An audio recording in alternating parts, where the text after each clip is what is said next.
আচ্ছা 30 টাকা কেজি। মিষ্টি না পায় টক টক টক এখন কত করে দেবা খালি 60 টাকা। আমি আমার সংসারটাকে নিজের থেকেও বেশি ভালোবাসি সংসারে জড়িয়ে থাকা প্রতিটা মানুষকে। আমি শুধু এখন তাদেরকে ভালোবাসতে পারি না যারা আমার বিপদের দিনে আমাকে দুমড়ে মুচড়ে কথা বলতো, কথার আগেতে আমাকে ভেঙে টুকরো টুকরো করে দিয়েছিল। বিশ্বাস করেন, এই সমাজ কিন্তু আপনাকে ভালোবাসে না, ভালোবাসে আপনার অবস্থানকে, আপনার টাকাকে। আজকে শুধু আপনার অবস্থানটা চেঞ্জ করে দেখেন, আপনার আশেপাশে ভালোবাসার মানুষ অভাব হবে না। আপনি কখনোই একটা মানুষের মনের মতো হতে পারবেন না। দুনিয়ার সবার মনের মতো হতে গেলে আপনি আপনার নিজেকে হারিয়ে ফেলবেন।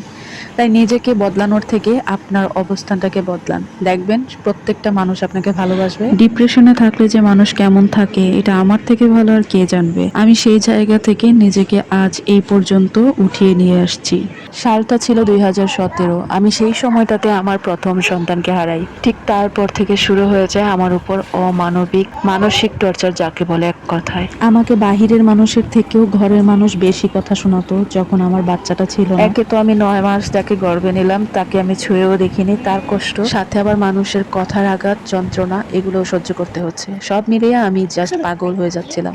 বিশ্বাস করেন, বাহিরের মানুষ দুইটা কথা বললে না মেনে নেওয়া যায়, কিন্তু যখন চেনা মানুষ অচেনা রূপ ধারণ করে সেইগুলা মানতে একটু কষ্ট হয়। শুধু আমি আমার আল্লাহর কাছে বিচার দিতাম, আল্লাহর কাছেই চাইতাম। একমাত্র আল্লাহ যদি কাউকে হেদায়েত দেয় তবেই সে হেদায়েত প্রাপ্ত হবে। আল্লাহ যাকে চায় তাকেই হেদায়েত দেয়, না হলে কিন্তু হেদায়েত প্রাপ্ত হওয়াও আল্লাহর একটা রহমত। আরেকটা কথা কি জানেন, আমাকে নিয়ে যারা মজা করত, উপহাস করত, ভরা মজলিসে অপমান করে কথা বলে মজা পেত, তারাই এখন সব থেকে খারাপ আছে। আমি একটা ভালোবাসার কাঙ্গাল বলতে পারেন। আমি মানুষের ভালো ব্যবহার, ভালোবাসা এগুলাই চাইতাম, বেশি কিছু চাইতাম না। কিন্তু সেই খারাপ মানুষগুলা আমার এই চাওয়াটাকে কখনো বুঝতেও পারেনি। কেউ আমাকে ভালো না বাসলেও আমি প্রত্যেকটা মানুষকে সবসময় ভালোবাসতাম, রেসপেক্ট করতাম। সেই জায়গা থেকে আমি কখনো তাদেরকে অসম্মান করে কথা বলিনি, এবং এখন পর্যন্ত আমি তাদেরকে সম্মান রেখেই কথা বলি। আমি এমনই একটা মানুষ যাকে অল্পতেই খুশি করানো যায়, আবার অল্পতেই অনেক বেশি অভিমান হয়ে যায়। শুধুমাত্র ভালোবাসা দিলেই ভালোবাসা পাওয়া যায়, কাঁটা দিয়ে তো শুধু কাঁটাই ওঠানো যায়, তাই না?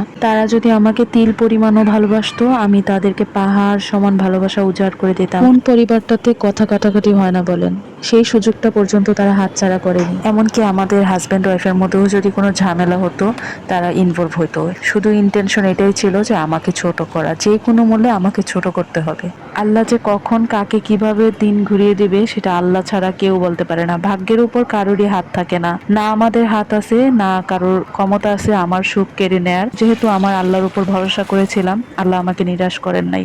আমি আলহামদুলিল্লাহ অনেক অনেক শুকরিয়া। আমি এখন খুব ভালো আছি, এবং আমার এই সুখের সংসারে কারোর নজর যেন না আসে, সবাই দোয়া করবেন। 2017 সালে আমি আমার এক রাজপুত্রকে হারাই। তারপরে আমার 2020 সালে কোল জুড়ে আল্লাহ আমাকে চাঁদের থেকেও সুন্দর একটা মেয়ে দান করছেন। সেই রাজকন্যাকে পেয়ে তো আমি ভীষণ খুশি। তারপরে আমি না চাইতেও 2024 সালে আল্লাহ আমাকে আরেকটা পুত্র সন্তান দান করছে, যাকে আপনারা প্রায় সময় ভিডিওতে দেখতে পান। তো রুটি টুটি বানিয়ে আমি আবার রুটি সেকে তাড়াহুড়া করে নাস্তা বানাচ্ছিলাম আমার ছেলের জন্য, ও যেন উঠে নাস্তাটা পায়।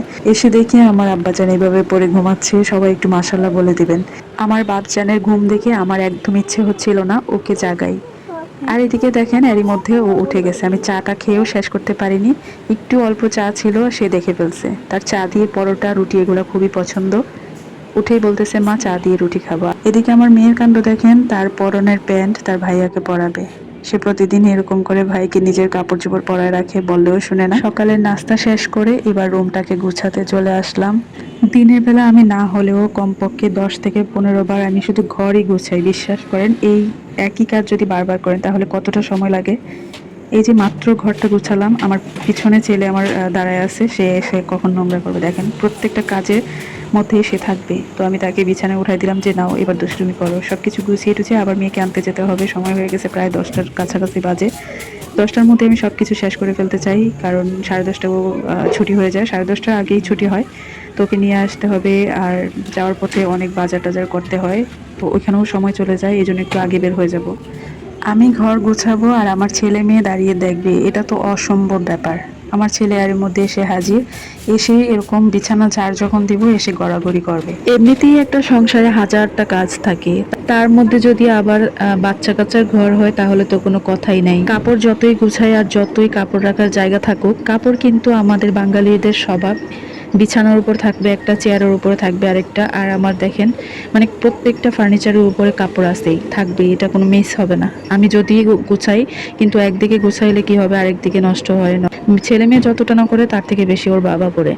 ও অফিসে যাওয়ার সময় একটা বের করতে গিয়ে 4-5টা কাপড় বের করে সবগুলা বিছানায় রেখে যাবে। যাই হোক, সময় হয়ে গেছে, এবার ঘরটা গুছিয়ে চলে আসলাম। মেয়েকে নিয়ে আসবো, এখন যাচ্ছি, বাজারও করবো অনেক কিছুই। এই চিনি কত টাকা? আগে 50 টাকা কত নিবে কেজি? মিষ্টি না পায় টক। টক টক এই পাকা দিই। প্রত্যেকটা তরকারি 80 টাকা 100 টাকা করে ছিল, আর এদিকে বেগুন ছিল মাত্র 60 টাকা করে। শুনে আমি কিছু বেগুন নিয়ে নিলাম। বাসায় চলে আসলাম, এসে আমি একটা ডিম পোস্ট আর হচ্ছে একটা রুটি ভেজে নিছি। আমার মেয়েকে খাইয়ে আবার ওর টিচার চলে আসবে, ওকে রেডি করাতে হবে। যাই হোক, ওর ড্রেসও দেখেন খোলে নাই। এদিকে ভাই বোন মিলে দেখেন আবার ঘরটাকে কি অবস্থা করছে। রেখে গেছিলাম কত সুন্দর করে, আর এসে দেখি দেখেন কি করে। তো আজকের ব্লগ ভিডিওটা কেমন হলো অবশ্যই কিন্তু কমেন্ট করতে ভুলবেন না। যদি ভালো লেগে থাকে একটা লাইক করে কমেন্ট করে জানিয়ে যাবেন। আজকের ব্লগ ভিডিওটা তাহলে এখানেই রাখছি। সবাই ভালো থাকেন, নেক্সট ইনশাল্লাহ আবার দেখা হয়ে যাবে।